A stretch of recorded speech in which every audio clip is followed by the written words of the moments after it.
आप सभी का बहुत बहुत स्वागत है आपके अपने चैनल ज्ञानी बाबा 875 में। हम लेकर आ गए हैं आप लोगों के लिए क्लास 10th हिंदी गोधुली भाग 2 का ऑब्जेक्टिव प्रश्न किस पाठ का तो श्रम विभाजन और जाति प्रथा का। इससे पहले वाले वीडियो में हम पाठ लेखक परिचय और पूरा पाठ का जो वर्णन है उसका वीडियो बनाए हुए हैं, तो अभी तक आप अगर नहीं देखे हैं तो डिस्क्रिप्शन बॉक्स में लिंक दिया हुआ है, वहां से आप जाके जरूर देखें। ठीक है, तो आइए प्रश्न पहला क्या है स्टार्ट करते हैं हम लोग। प्रश्न संख्या 1। प्रश्न 1 जो है कि बुद्धिज्म एंड कम्युनिज्म किसकी रचना है। ठीक है, तो बुद्धिज्म एंड कम्युनिज्म जो रचना है वो किनका है, तो भीमराव अंबेडकर का। तो आपका डी ऑप्शन जो है आपका सही उत्तर हो जाएगा। ठीक है, आप अच्छे से देखते चलिए। आपको हम ऐसा प्रश्न एकदम छांट छांट के दे रहे हैं आपके बुक से, जो कि आपके एग्जाम में निश्चित रूप से आएंगे। ठीक है, तो आप चलिए दूसरा प्रश्न है, हु आर शूद्राज किनकी रचना है ना। हु आर शूद्राज जो है वो किनकी रचना है, क्या भीमराव अंबेडकर की है, अमरकांत की है, महात्मा गांधी का है या अमरकांत का है। ठीक है, 2 बार ऑप्शन दे दिया गया है, इसमें टाइपिंग मिस्टेक है, थोड़ा देखते चलिएगा। तो हु आर शूद्राज जो रचना है वो भीमराव अंबेडकर का है, तो ऑप्शन ए आपका हो जाएगा सही उत्तर। ठीक है, अगला प्रश्न देखते हैं, मानव मुक्ति के पुरोधा किसे कहा गया है ना। मानव मुक्ति के पुरोधा जो है वो किसे कहा गया है, क्या वो नलिन बिलोचन शर्मा को कहा गया है, यतीन्द्र मिश्र को कहा गया है, भीमराव अंबेडकर को कहा गया या अमरकांत को कहा गया है। तो देखिए मानव मुक्ति के पुरोधा जो है वो भीमराव अंबेडकर को कहा गया है, तो आपका ऑप्शन सी जो हो जाएगा आपका सही उत्तर होगा। ठीक है, बढ़ते हैं प्रश्न संख्या 4। भारत में जाति प्रथा का मुख्य कारण क्या है ना। भारत में जो जाति प्रथा का मुख्य कारण है वो क्या है, क्या बेरोजगारी है, गरीबी है, उद्योग धंधों की कमी है या अमीरी है। तो भारत में जो जाति प्रथा का मुख्य कारण है वो बेरोजगारी है। क्या है, बेरोजगारी है। ठीक है, क्या है, बेरोजगारी है। अगला प्रश्न क्या है, जाति प्रथा स्वाभाविक विभाजन नहीं है, क्यों ना। जाति प्रथा जो है वो स्वाभाविक विभाजन नहीं है, क्यों। तो क्या भेदभाव के कारण, शोषण के कारण, गरीबी के कारण, रुचि पर आधारित नहीं होने के कारण ना। तो इसका सही उत्तर जो है वो हो जाएगा ऑप्शन डी, रुचि पर आधारित नहीं होने के कारण जाति प्रथा जो है वो स्वाभाविक विभाजन नहीं है। ठीक है, इस पाठ में हम लोग पढ़ाए भी थे, आपको पढ़ाए भी थे कि रुचि पर जो आधारित नहीं होने के कारण क्या है, जाति प्रथा जो है स्वाभाविक विभाजन नहीं है। क्योंकि किसी को किसी काम में रुचि है, उसको मजबूरी बस जाति के आधार पर उसको दूसरे काम करना पड़ता है जिसमें कि उसको रुचि नहीं है फिर भी। छठा प्रश्न है, श्रम विभाजन और जाति प्रथा के लेखक कौन है ना। तो श्रम विभाजन और जाति प्रथा के लेखक कौन है, देखिए ऑप्शन में है डॉक्टर राम मनोहर लोहिया, बाबा साहेब भीमराव अंबेडकर, महात्मा गांधी, डॉक्टर संपूर्णानंद। ठीक है, तो आपका सही उत्तर जो हो जाएगा श्रम विभाजन और जाति प्रथा के लेखक है बाबा साहेब भीमराव अंबेडकर, तो ऑप्शन बी होगा आपका सही उत्तर। प्रश्न संख्या 7 देखिए, लेखक की दृष्टि में विडंबना की बात क्या है। प्रश्न संख्या 7 में आपसे पूछा गया है कि लेखक की दृष्टि में विडंबना की जो बात है वो क्या है, क्या जातिवाद के पोषकों की कमी नहीं, जातिवाद के पोषक नगण्य है, आर्थिक दृष्टि से जातिवाद उचित है, जातिवाद लोकतंत्र के विरुद्ध नहीं है। तो इसका जो सही उत्तर है वो हो जाएगा ऑप्शन ए, जातिवाद के पोषकों की कमी नहीं। ठीक है, अगला प्रश्न है प्रश्न संख्या 8 नंबर, लेखक की दृष्टि में आदर्श समाज कैसा होना चाहिए। लेखक की जो दृष्टि में है वो आदर्श समाज कैसा होना चाहिए, तो जिसमें स्वतंत्रता, समता और भातृत्व का भाव हो, जिसमें सभी धनी हो, जिसमें सभी पढ़े लिखे हो, जिसमें सभी स्वस्थ हो। तो इसका जो सही आंसर हो जाएगा वो कौन हो जाएगा, ऑप्शन ए, मतलब लेखक की दृष्टि में जो आदर्श समाज होना चाहिए वो कैसा होना चाहिए, तो जिसमें स्वतंत्रता, समता और भातृत्व का भाव हो वैसा समाज होना चाहिए।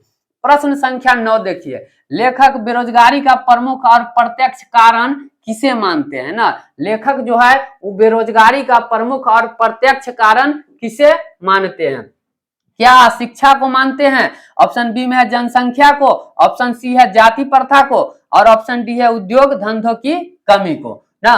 तो लेखक बेरोजगारी का जो प्रमुख और प्रत्यक्ष कारण मानते हैं किनको मानते हैं, तो जाति प्रथा को मानते हैं, तो ऑप्शन सी आपका होगा सही उत्तर। प्रश्न संख्या 10 देखिए, अंबेडकर की दृष्टि में भाईचारे का वास्तविक रूप कैसा होता है ना। अंबेडकर की दृष्टि में भाईचारे का जो वास्तविक रूप है वो कैसा होता है, क्या दूध और शक्कर के मिश्रण की तरह, दूध और पानी के मिश्रण की तरह, तिल और तंडुल के मिश्रण की तरह, पानी और नमक के मिश्रण की तरह। तो देखिए अंबेडकर जी के दृष्टि में भाईचारे का जो वास्तविक रूप है ना कि ऐसा मिलावट हो कि उसको पहचान नहीं पाइए, तो कौन सा ऑप्शन हो जाएगा, दूध और पानी के मिश्रण की तरह। क्योंकि दूध में जब पानी को मिलाते हैं ना तो पता नहीं चल सकता है कि दूध कितना है, इसमें पानी कितना है। तो इसका जो ऑप्शन बी है आपका सही उत्तर है, दूध और पानी के मिश्रण की तरह। प्रश्न संख्या 11 है, भारतीय संविधान के निर्माण में महत्वपूर्ण भूमिका किसकी है। भारतीय संविधान के निर्माण में महत्वपूर्ण भूमिका मतलब जो किसकी है, क्या भीमराव अंबेडकर का है, ज्योतिबा फुले का है, राजगोपालचारी का है या महात्मा गांधी का है। तो आपका ऑप्शन ए हो जाएगा, भीमराव अंबेडकर जी का है महत्वपूर्ण भूमिका भारतीय संविधान के निर्माण में। प्रश्न संख्या 12 है, सभ्य समाज की आवश्यकता क्या है। सभ्य समाज की जो आवश्यकता है वो क्या है, क्या जाति प्रथा है, श्रम विभाजन है, अनुबंध है, दूध पानी है। तो सभ्य समाज की जो आवश्यकता है वो श्रम विभाजन है ना, श्रम विभाजन है, श्रम विभाजन है। प्रश्न संख्या 13 में आइए देखते हैं क्या है, निम्नलिखित रचनाओं में से कौन सी रचना डॉक्टर अंबेडकर की है ना। द कास्ट इन इंडिया, देखिए इस बार जो 2024 में यही प्रश्न पूछा गया कि द अनटचेबल्स जो है किनका रचना है, तो ये भीमराव अंबेडकर जी का है, या you are they who are Shudras, इनमें से सभी। तो भीमराव अंबेडकर के द्वारा ये जो सभी लिखा गया हुआ है, इसलिए इसका ऑप्शन डी हो जाएगा, इनमें से सभी। ठीक है, बढ़ते हैं अगले प्रश्न की ओर। आधुनिक सभ्य समाज श्रम विभाजन को आवश्यक क्यों मानता है। क्या ऑप्शन ए, कार्य कुशलता के लिए, भाईचारे के लिए, रूढ़िवादिता के लिए, इनमें से कोई नहीं ना। तो आधुनिक सभ्य समाज जो श्रम विभाजन को क्यों आवश्यक मानता है, तो कार्य कुशलता के लिए। ऑप्शन ए आपका होगा सही उत्तर। बढ़ते हैं प्रश्न संख्या 15 की ओर। श्रम विभाजन और जाति प्रथा पाठ बाबा साहेब के किस भाषण का संपादित अंश है ना। क्या वो the caste in India their mechanism का है, या जेनेसिस एंड डेवलपमेंट का है, या एनाहिलेशन ऑफ कास्ट है, या हु इज सुद्राज है। तो ये जो श्रम विभाजन और जाति प्रथा जो पाठ है, ये बाबा साहब के किस भाषण का संपादित अंश है, तो एनाहिलेशन ऑफ कास्ट, यानी ऑप्शन सी हो जाएगा 15 का आपका सही उत्तर। बढ़ते हैं अगले प्रश्न की ओर। अगला प्रश्न जो 16 नंबर है वो क्या, प्राथमिक शिक्षा प्राप्त करने के बाद अंबेडकर उच्चतर शिक्षा प्राप्त करने के लिए कहाँ गए ना। क्या वो इटली गए, या दक्षिण अफ्रीका गए, न्यूयॉर्क गए, या दक्षिण कोरिया गए। तो अंबेडकर जी उच्चतर शिक्षा प्राप्त करने के लिए कहाँ गए, न्यूयॉर्क गए थे। इस बार एक प्रश्न और भी पूछा है कि न्यूयॉर्क जो है किसके उच्चतर शिक्षा प्राप्त करने के लिए किसके प्रोत्साहन पर गए, तो बड़ौदा नरेश के प्रोत्साहन पर। वो भी प्रश्न है आपके सामने आगे आ जाएगा। देखिए आगे प्रश्न है 17 नंबर, अंबेडकर के चिंतन व रचनात्मकता के लिए प्रेरक व्यक्ति कौन थे ना। तो प्रेरक व्यक्ति क्या बुद्ध थे, कबीर थे, ज्योतिबा फुले थे, इनमें से सभी। अगर हम आपको पढ़ाए हैं जो वीडियो इससे पहले, अगर वो आप लोग अभी तक नहीं पढ़े तो जरूर उसको पढ़ के तब यहाँ पर आइए, ऑब्जेक्टिव प्रश्न बनाइए, आपसे सभी प्रश्न आसानी से बन जाएंगे। लगेगा कि पूरा प्रश्न याद ही है, हम पढ़ा चुके हैं। तो उसमें भी पढ़ाए थे कि बुद्ध, कबीर और ज्योतिबा फुले। तो इसका आंसर जो हो जाएगा इनमें से सभी ना। कौन व्यक्ति थे, तो बुद्ध, कबीर और ज्योतिबा फुले। प्रश्न संख्या 18, जाति पाति तोरक मंडल भाषण लाहौर में कब हुआ ना। ऑप्शन ए में है 1942, 1940, 1936, 1938। तो जाति पातिक तोरक मंडल भाषण जो लाहौर में हुआ था वो 1936 में हुआ था, इसलिए सी ऑप्शन आपका सही उत्तर होगा। बढ़ते हैं अगले प्रश्न की ओर। अगला प्रश्न है, श्रम विभाजन और जाति प्रथा क्या है। क्या ये कहानी है, भाषण है, निबंध है, साक्षात्कार है। तो श्रम विभाजन और जाति प्रथा जो है वो क्या है, निबंध है। तो ऑप्शन सी हो जाएगा आपका सही उत्तर ना। जाति प्रथा और श्रम विभाजन क्या है, निबंध है। अच्छा, प्रश्न संख्या 20 की ओर बढ़ते हैं। अंबेडकर के भाषण एनिहिलेशन ऑफ कास्ट को किसने हिंदी में रूपांतरण किया था। ठीक है, क्या ललई सिंह यादव ने, किशोरी लाल ने, मोहन वाजपेयी ने, या इनमें से कोई नहीं। तो एनिहिलेशन ऑफ कास्ट का जो हिंदी रूपांतरण किए थे वो ललई सिंह यादव किए थे। तो आपका ऑप्शन ए होगा सही उत्तर। फिर बढ़ते हैं अगले प्रश्न की ओर। अगला प्रश्न क्या है, अंबेडकर का जन्म किस परिवार में हुआ था ना। तो अंबेडकर का जो जन्म हुआ था वो किस परिवार में हुआ था, क्या ब्राह्मण में हुआ था, क्षत्रिय में हुआ था, कास्थे में हुआ था, या दलित में हुआ था।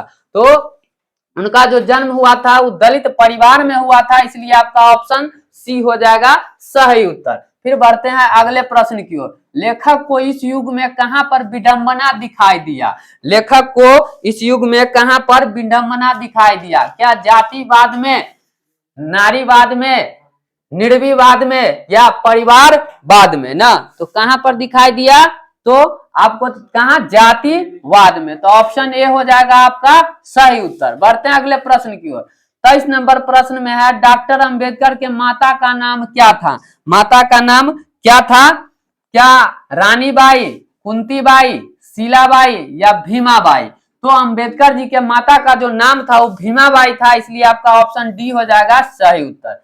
फिर बढ़ते हैं अगले प्रश्न की ओर। अगला प्रश्न क्या है, डॉक्टर अंबेडकर ने पीएचडी की उपाधि कब धारण की, क्या 1920 में किए, 1918 में किए, 1916 में किए, या 1914 में किए।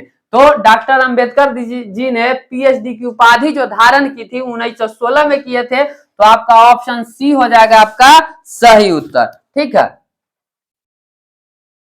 ऑप्शन सी हो जाएगा आपका सही उत्तर।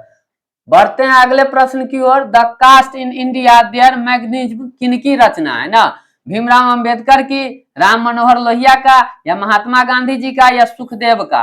तो the caste in India their mechanism जो रचना है वो भीमराव अंबेडकर जी का रचना है। तो ऑप्शन ए आपका हो जाएगा सही उत्तर। बढ़ते हैं अगले प्रश्न की ओर। आदर्श समाज स्वतंत्रता, समानता, भातृत्व पर आधारित होगा, किसने कहा, क्या मैक्स मुलर ने कहा, भीमराव अंबेडकर जी ने कहा, या बिरजू महाराज, या आज्ञा जी। तो आपका सही जो उत्तर है वो क्या हो जाएगा, भीमराव अंबेडकर। ठीक है, बढ़ते हैं अगले प्रश्न की ओर। अगला प्रश्न है, डॉट डॉट पेशे का दोषपूर्ण पूर्व निर्धारण करती है ना। तो कौन चीज, श्रम विभाजन, जाति प्रथा, प्रत्यक्ष, या लोकतंत्र। तो इसका जो क्या आंसर हो जाएगा, जाति प्रथा जो है वो पेशे का दोषपूर्ण पूर्व निर्धारण करती है, क्योंकि जब माता के गर्भ में ही क्या होता है, पुत्र होता है, बच्चे होते हैं, और उसका जो कारोबार है वो निर्धारित हो जाता है कि उसको उसका काम जो है निर्धारित हो जाता है। तो इस प्रकार हम कह सकते हैं क्या कि जाति प्रथा पेशे का दोषपूर्ण पूर्व निर्धारण है। तो ऑप्शन बी हो जाएगा आपका सही उत्तर। ठीक है, बढ़ते हैं अगले प्रश्न की ओर।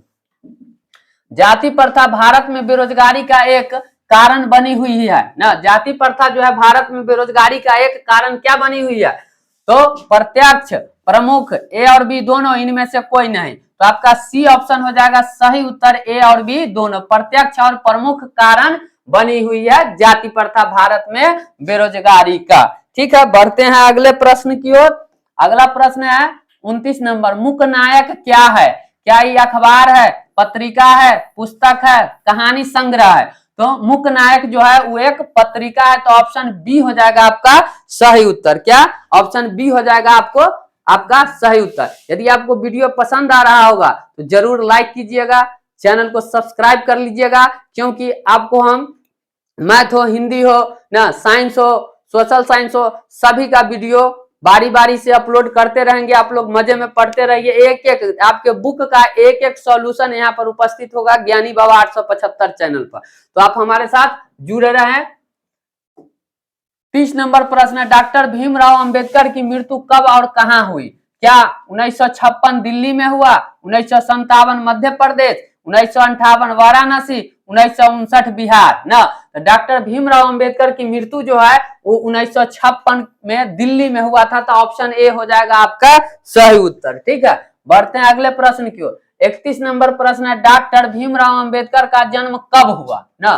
डॉक्टर भीमराव अंबेडकर का जो जन्म है कब हुआ, क्या 14 अप्रैल 1988 में हुआ, 14 अप्रैल 1989 में हुआ, 14 अप्रैल 1890 में हुआ, या 14 अप्रैल 1891 में हुआ। तो आपका डी ऑप्शन जो है वो सही है, ऑप्शन है 14 अप्रैल 1891 में डॉक्टर भीमराव अंबेडकर का जन्म हुआ था। अच्छा, बढ़ते हैं अगले प्रश्न की ओर। 32 नंबर प्रश्न है, डॉक्टर भीमराव अंबेडकर ने किस पत्रिका का संपादन किया ना।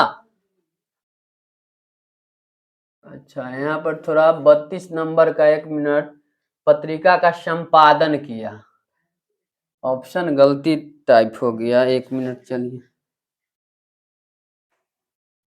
32